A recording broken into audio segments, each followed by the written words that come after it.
Hey guys!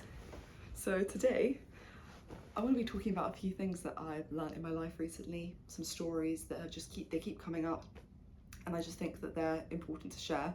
And there's one analogy that I want to start off with that I feel like ties everything in together that I'm going to be talking about today, and it's a Hindu analogy, and it's about glass. And the glass sort of represents the soul or the human, and when we put this glass under a body of water, let's say the ocean, the water ends up going inside, but it's also the same thing that touches the outside of the glass. And this kind of represents the fact that we think that as humans or as souls that we are these individual things, and we're completely disconnected from the the environment or the planet that we're living on, the universe, whilst we're actually all working together. It's all the same thing. And I think the analogy is just trying to show how interconnected we are. And this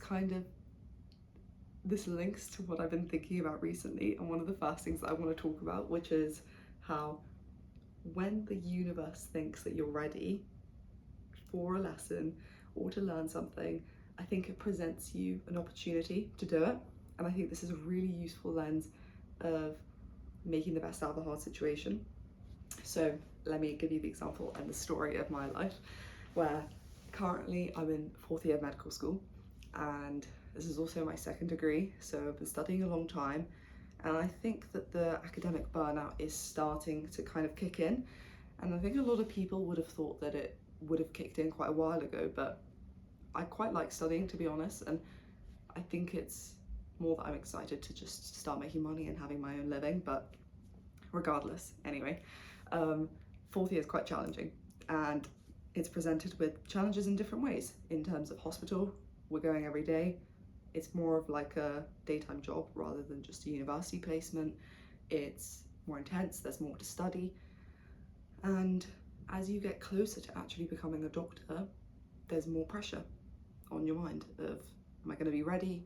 Will I know enough? Etc. So it's become hard in that way.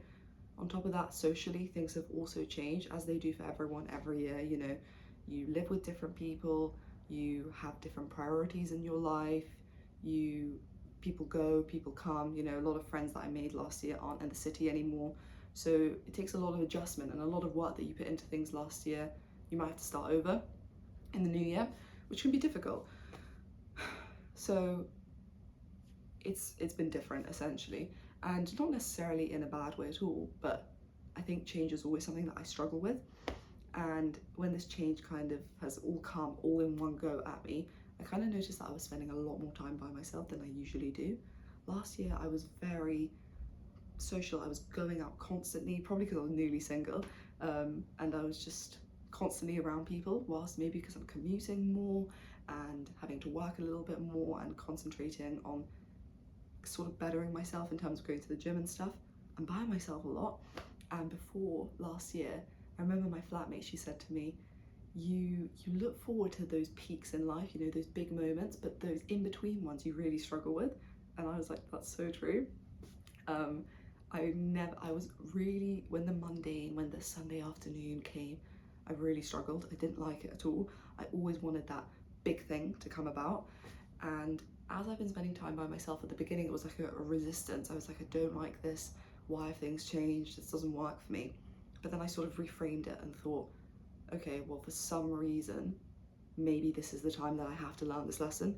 Maybe it's been a long time coming and I wasn't ready before, but for some reason, I'm ready now. And since viewing it like that, I've just started to take it as a challenge and been like, okay, you have the tools to be able to do this. Try and make the most of it now. And it's worked, and I've taken it in my stride, and I've noticed that I'm spending about 45 minutes cooking, cutting the vegetables very slowly, not even noticing the time, not checking my phone, making a nice meal. And then I'm like, I'm not even thinking about anything else that I have to do, or is something exciting happening that evening, And I've just noticed myself slowing down and really enjoying the little things, the 99% of life that is the mundane, if that makes sense. So yeah, overall, I think if you're in a change or you're in a challenge, just think you're at a place in your life where you're ready to take it on. So take it on with both hands. So yeah, that's the first thing that I wanted to talk about. And then The second thing that I wanted to talk about was about anxiety and how I wouldn't consider myself an anxious person, but sometimes when I overwork or burn myself out, it kind of goes up, up, up, my cortisol goes up, up, up, and then I reach this sort of point where it almost becomes physiological, the anxiety. It's not really thoughts, it's like I can't breathe, it's like my chest gets really tight and the feeling doesn't go away. It's like up until I sleep, and then the only cure is I'm sleeping, and then I wake up and I have this relief, and then I think, oh my god, I can breathe, and then that very thought sets me back into the cycle. And yeah, it's terrible, and I know it affects lots of people, but I found that the thing that most quickly got me out of that spiral, because rest didn't get me out of it, hanging out with people didn't really get me out of it, the thing that got me out of it was taking myself out of myself. Because when you're anxious, and when any problem, when you're overthinking a problem about yourself a lot, you become very self-centered, you become very self-focused. And this society encourages this a lot today. You know, Simon Sinek always talks about how, you know, we've become so obsessed with self-help, but we need to actually start getting books out about how to help other people, because we've kind of forgotten the art of helping other people. We've become so obsessed with ourselves, and it's like, what can I do to help someone else today? How can I better someone else's life? You know, maybe on this phone call, I'm not going to talk about myself, I'm just going to listen.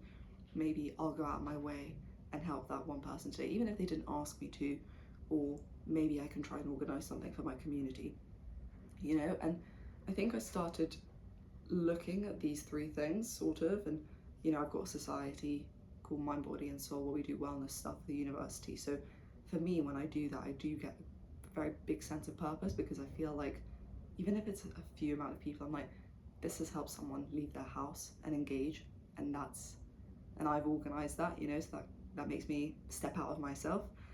If I do something for someone without them asking me, I'm like, I've made someone's life better, and I also get the benefit from it. You know, this is the thing about helping other people, is that it's good to let other people help you, because it's like a mutual thing. It helps your friendship grow, your relationship grow, you know.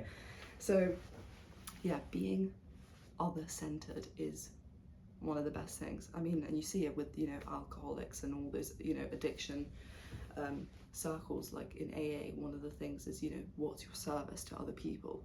Service is just such a big thing, and I think it's just become so forgotten. But yeah, and that's pretty much it.